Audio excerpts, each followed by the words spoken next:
यहाँ पर हम बात करेंगे ओबीसी के लिए किन-किन बातों को ध्यान में रखना है। अगर आप यूपीएससी 2026 का फॉर्म अप्लाई करना चाहते हैं एंड ओबीसी कैटेगरी से अगर आप बिलॉन्ग करते हैं, तो आपको कुछ बातों को ध्यान में रखना ज़रूरी है। साथ में हम ये भी डिस्कस करेंगे जो यूपीएससी का 3 ईयर रूल, आपने ओबीसी का रिजर्वेशन सर्टिफिकेट में यूपीएससी के नोटिफिकेशन में पढ़ा होगा कि आपको 3 साल का नियम फॉलो करना है। 3 ईयर का फाइनेंशियल ईयर देखा जाएगा, ये है क्या? इसको भी अपन समझते हैं। सो चलते हैं, कंटिन्यू करते हैं। अगर आपको इस तरीके के वीडियोज़ अच्छे लगते हैं, तो आप मुझे लाइक, कमेंट करके बता सकते हैं। एंड आजकल यूट्यूब पे हाइप करने का भी ऑप्शंस है, तो आप हाइप भी कर सकते हैं। साथ में अगर आपको कोई भी डाउट है, तो आप मुझे डिस्क्रिप्शन में कमेंट कर सकते हैं, या फिर मैं आपको नीचे इंस्टाग्राम अकाउंट की लिंक दे रहा हूँ, आप डायरेक्ट मुझे मैसेज कर सकते हैं। यहाँ पर हम बेसिकली ओबीसी के लिए बात करेंगे एंड एक वीडियो बनाएंगे नेक्स्ट में, जिसमें अपन एसटी, एससी एंड ईडब्ल्यूएस की बात करेंगे। आपको सबसे पहले समझना होगा कि ओबीसी में जो रिजर्वेशन मिलता है, वो सभी को नहीं मिलता है। ओबीसी कैटेगरी में ओबीसी कैटेगरी को 2 भागों में बाँटा गया है, जिसमें एक है non creamy layer and second है क्रीमी लेयर। अब अपन को समझना है कि क्रीमी लेयर में कौन है और नॉन क्रीमी लेयर में कौन है। जब अपन ये समझेंगे, तब अपन समझ पाएँगे कि ये 3 ईयर फाइनेंशियल ईयर का जो क्लॉज़ है, वो क्या है। जैसे कि मैं राजस्थान से हूँ, यहाँ पे अगर आप किसी भी ई-मित्र, जिसको अपन कंप्यूटर कैफ़े या फिर साइबर कैफ़े जिसको भी बोलते हैं, उनसे जाके डिस्कस करेंगे कि भैया मुझे अपना कास्ट सर्टिफिकेट बनाना है और यूपीएससी ने बोला है कि 3 ईयर का रूल है, तो वो आपको बोलेंगे ऐसा कुछ है ही नहीं। आप किसी के भी पास में जाएँगे, नॉर्मली जो ये कंप्यूटर कैफ़े वाले होते हैं, उनको ये पता ही नहीं है। समझते हैं आखिर ये 3 ईयर का नियम है क्या? उससे पहले एक बार डिस्कस करना होगा ये एनसीएल क्या है और क्रीमी लेयर क्या है? जब ओबीसी कैटेगरी को बनाया गया, तब इसके अंदर इंदिरा साहनी जजमेंट के तहत इसके अंदर 2 कैटेगरी बनाई गई। एक वो व्यक्ति जो ओबीसी से तो बिलॉन्ग करते हैं, पर उनकी जो स्थिति है, वो बाकियों की जितनी पिछड़ी नहीं है, तो उनको हमने क्रीमी लेयर में डाला और बाकियों को हमने नॉन क्रीमी लेयर में रखा। अब समझते हैं कि नॉन क्रीमी लेयर में कौन होगा? जिस व्यक्ति के पेरेंट्स की सैलरी। फॉर एग्ज़ाम्पल अगर आप अप्लाई करना चाहते हैं, तो आपके पेरेंट्स की जो मंथली इनकम है, अब आप यहाँ पे देखिएगा, मैं यहाँ पे सैलरी शब्द यूज़ नहीं कर रहा हूँ, मैं यहाँ पे इनकम शब्द शब्द यूज़ कर रहा हूँ। सही से आप समझना। एंड सेकंड थिंग, मैं यहाँ पे शब्द यूज़ कर रहा हूँ पेरेंट्स। पेरेंट्स में कौन-कौन शामिल होते हैं? आपके मॉम एंड आपके पापा जी। सीधी-सी बात है, माताजी और पिताजी दोनों शामिल हैं। अगर आपकी इनकम, आपके पेरेंट्स की इनकम, ठीक है, मैं बार-बार आपकी कह रहा हूँ, तो आप यहाँ पे अपने पेरेंट्स की इनकम समझना। जो इनकम है वो 8 लाख से कम है, तो आप नॉन क्रीमी लेयर के हकदार हैं। और अगर आपकी जो इनकम है वो 8 लाख से ज़्यादा है, तो आप क्रीमी लेयर के अंदर आ जाएँगे।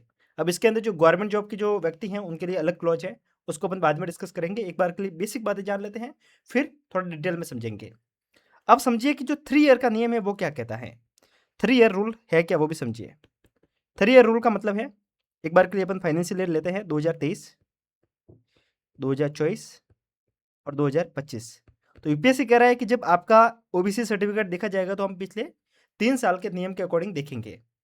अब आप देखिए, इसके अंदर कहना ये चाह रहा है यूपीएससी, और ये जो 3 ईयर का क्लॉज जो ओबीसी के रूल के अंदर कहता है, वो ये कहता है कि अगर आपकी पिछले 3 सालों में अगर लगातार आपकी इनकम 8 लाख से ऊपर रही है, लगातार, ठीक है? मतलब आपकी 2023 में भी 8 लाख मान लेते हैं, 24 में मानो 9 लाख मान ली, 25 में मानो 12 लाख मान ली, मतलब 8 लाख से ऊपर होनी चाहिए। अगर ये क्राइटेरिया बनता है, तब आप क्रीमी लेयर में गिने जाएँगे। समझ रहे हो? आप इस बात को समझिए कि क्रीमी लेयर में कब गिने जाएँगे? जब आपकी इनकम पिछले 3 सालों में लगातार 8 लाख से ऊपर रही है, देन आप क्रीमी लेयर के अंदर आएँगे। अगर बात करेंगे नॉन क्रीमी लेयर की, ध्यान से सुनना चीज़ों को, ठीक है? कन्फ्यूजन हो सकता है, पर अगर 2-3 बार सुनेंगे, समझेंगे, तो आपको चीज़ें क्लियर हो जाएगी। नॉन क्रीमी लेयर में कौन आएगा? अगर आपके पिछले 3 साल में एक बार भी आपकी इनकम 8 लाख से कम रही है, पिछले 3 साल में एक बार भी, समझ रहे हो? अगर फॉर एग्ज़ाम्पल 2023 में आपकी 12 लाख थी, 24 में आपकी 10 लाख थी, और अगर 25 में 8 लाख हो गई है, या फिर आप दूसरा केस ले लेते हैं कि 23 में आपकी 10 लाख थी, 24 में आपकी 6 लाख हो गई, और 25 में आपकी मान लेते हैं 13 लाख हो गई। इस केस में भी आप एनसीएल के हकदार हैं। इस बात को ध्यान में रखना कि यूपीएससी में रिजर्वेशन सिर्फ एनसीएल यानी कि नॉन क्रीमी लेयर वालों को मिलता है, सबको नहीं मिलता है। फिर से समझिए इस चीज़ को, ठीक है? 3 ईयर का क्लोज ये कहता है कि पिछले 3 साल में अगर आपका एक बार भी 8 लाख से नीचे इनकम गई है, तो आप एनसीएल के हकदार हैं। ठीक है? आ गया समझ में? अब समझते हैं क्रीमी लेयर के लिए क्या प्रावधान है, और जो लोग गवर्नमेंट सेक्टर में हैं उनके लिए क्या प्रावधान है, वो समझिए। अगर आपके पेरेंट्स की इनकम 8 लाख से ज़्यादा बन रही है पिछले 3 साल में लगातार, तो आप क्रीमी लेयर के व्यक्ति बन जाएँगे। और क्रीमी लेयर वालों को कोई भी रिजर्वेशन नहीं मिलता है, इस बात को ध्यान में रखना, ठीक है। अदरवाइज जो नॉन क्रीमी लेयर है उनको क्या रिजर्वेशन मिलता है, आपको 3 अटेम्प्ट एक्स्ट्रा मिलते हैं। फॉर एग्जांपल जनरल वालों को 6 अटेम्प्ट मिलते हैं, तो आपको 9 अटेम्प्ट मिल जाएंगे। और आपकी जो मैक्सिमम एज है एग्जाम देने की वो 35 ईयर हो जाती है। जनरल के लिए ये 32 ईयर है। अब समझिए कि जो गवर्नमेंट जॉब में है उनके लिए क्या क्राइटेरिया है क्रीमी लेयर के लिए, वो भी समझिए। अगर आपके पेरेंट्स, अभी इनके लिए जिनके पेरेंट्स गवर्नमेंट जॉब में हैं, अगर आपके parents group b service, parents को शब्द यहाँ पे यूज कर रहा हूँ, पेरेंट्स में आप इसको ले लीजिए। अगर आपके मम्मी एंड पापा दोनों टुगेदर की मैं बात कर रहा हूँ, ठीक है। अगर दोनों ग्रुप ग्रुप सी या फिर ग्रुप डी दोनों इस सर्विस में हैं, इसमें आप ले सकते हैं सिर्फ आपके पापा, सिर्फ आपके मम्मी, या फिर दोनों, आप तीनों केस ले सकते हैं, ठीक है। अगर वो इस सर्विस में हैं और इस केस में अगर आपकी इनकम 8 लाख से ऊपर जा रही है तो भी आप एनसीएल के हकदार हैं। देखिए कॉम्प्लिकेटेड चीजें हैं, बहुत ज्यादा है, तो कंफ्यूज होने की जरूरत नहीं है, समझिएगा इसको। अगर आपके पेरेंट्स ग्रुप सी या फिर ग्रुप डी में हैं और इनकम 8 लाख से ऊपर जा रही है तो भी घबराने की जरूरत नहीं है, आप एनसीएल नॉन क्रीमी लेयर के हकदार हैं। अब दूसरा केस लेके चलते हैं। अगर आपके जो पापा हैं सिर्फ वो ग्रुप बी सर्विस में है और आपकी मम्मी या तो जॉब नहीं कर रही हैं, और अगर जॉब कर भी रही हैं तो वो ग्रुप बी सर्विस में नहीं है, ग्रुप बी से नीचे है। ग्रुप सी भी हो सकती है, ग्रुप डी भी हो सकती है, या फिर नॉन जॉब में भी हो सकती हैं, मतलब वो जॉब नहीं कर रही हैं। अपन तीनों केस में लेके चलते हैं। इस केस में भी आप एनसीएल के हकदार हैं। अब किस केस में आप हकदार नहीं है वो समझ लेते हैं, ताकि आपको ओवरऑल मोटा मोटे तौर पे सब समझ में आ जाएगा। अब समझते हैं क्रीमी लेयर के लिए। अगर आपके पापा प्लस आपके, ये पापा क्या बन गया ये, आपके पापा प्लस आपकी मम्मी दोनों ग्रुप बी सर्विस में हैं, दोनों ग्रुप बी सर्विस में हैं, इस केस में आप क्रीमी लेयर में आ जाएंगे, आप एनसीएल के हकदार नहीं हैं। ठीक है, आ रहा है समझ में। अगर आपके पेरेंट्स दोनों ग्रुप बी सर्विस में हैं या फिर उसके ऊपर की सर्विस में हैं तो फिर आप एलिजिबल नहीं हैं। सिर्फ आपके पापा ग्रुप बी में हैं तो आप एलिजिबल हैं। आप समझते हैं सिर्फ एक व्यक्ति के लिए, अगर आपके पापा ग्रुप बी में है और आपकी मम्मी कुछ नहीं करते, वो तो हमने देख लिया इस केस में कि अगर आपके पापा ग्रुप बी में और आपकी मम्मी ग्रुप सी डी या फिर कुछ नहीं कर रही हैं, ग्रुप कुछ नहीं का मतलब वो गवर्नमेंट जॉब में नहीं है, तो आप एनसीएल के हकदार हो जाते हैं। अब समझते हैं कि अगर आपके पापा ग्रुप ए सर्विस में है, ग्रुप ए सर्विस में है तो आप क्रीमी लेयर में आ जाएंगे, इसमें आपके मम्मी का कोई योगदान नहीं। अगर आपकी मम्मी भी है ओके, नहीं है तो भी आप क्रीमी लेयर में ही गिने जाएंगे। अब इसमें ग्रुप ए का भी रूल ध्यान में रखना। अगर आपके जो पापा है वो ग्रुप बी में लगे थे, 40 साल पहले लगे थे, और प्रमोशन होते होते वो ग्रुप ए सर्विस बन गई है, उस केस में भी ये क्रीमी लेयर का हिस्सा ही माना जाएगा। या फिर आपके पापा जो है वो किसी कॉन्स्टिट्यूशनल पोस्ट पे हैं, कॉन्स्टिट्यूशनल पोस्ट का मतलब जज है, इलेक्शन कमिश्नर है, ऐसे बहुत सारे कॉन्स्टिट्यूशनल पोस्ट जो कि हमारे सुप्रीम कोर्ट में जो कि हमारे कॉन्स्टिट्यूशन में मेंशन है, उसमें से कोई भी पोस्ट पे आपके पापा हैं तो इस केस में आप क्रीमी लेयर का हिस्सा बन जाएंगे। आप इसको आपके मम्मी के लिए भी लेके चल सकते हैं। अगर आपके मम्मी ग्रुप ए में है तब भी आप नहीं होंगे, या फिर दोनों पेरेंट्स हैं तब भी नहीं होंगे। कहने का मतलब ये है कि आपके दोनों पेरेंट्स में से कोई भी व्यक्ति ग्रुप ए में है तो आप समझ जाओ कि आप क्रीमी लेयर का हिस्सा बन चुके हैं, नॉन क्रीमी लेयर का हिस्सा आप नहीं बन सकते।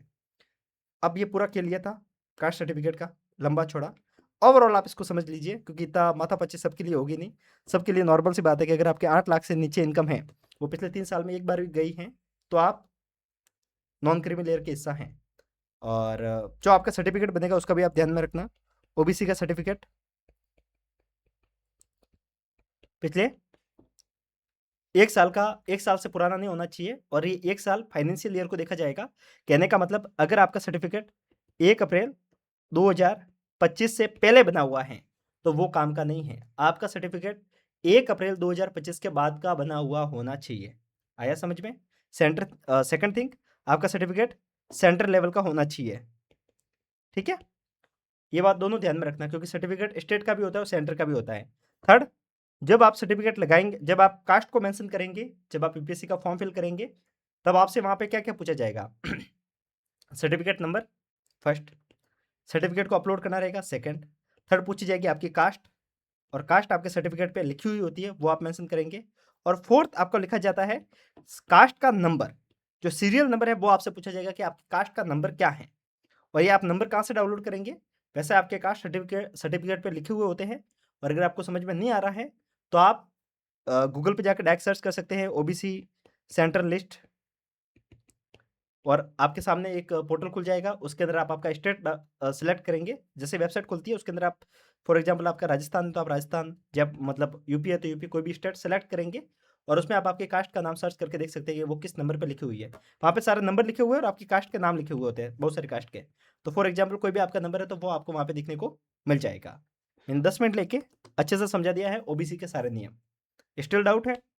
नीचे इंस्टाग्राम खुला है, मैसेज कीजिए और अपन वहाँ पे बहुत अच्छे से चीज़ों को डिस्कस कर सकते हैं, या फिर नीचे आपको व्हाट्सएप नंबर भी दे रहा हूँ, तो आप वो भी कर सकते हैं। अब वीडियो अगर अच्छा लगता है तो आप दोस्तों के साथ में शेयर कीजिए, लाइक कीजिए, कमेंट कीजिए एंड आजकल हाइप का ऑप्शन है उसको भी आप कर सकते हैं। नेक्स्ट वीडियो किस पे बनाऊँ कमेंट करना। मिलते हैं, तब तक के लिए नमस्कार, जय हिंद।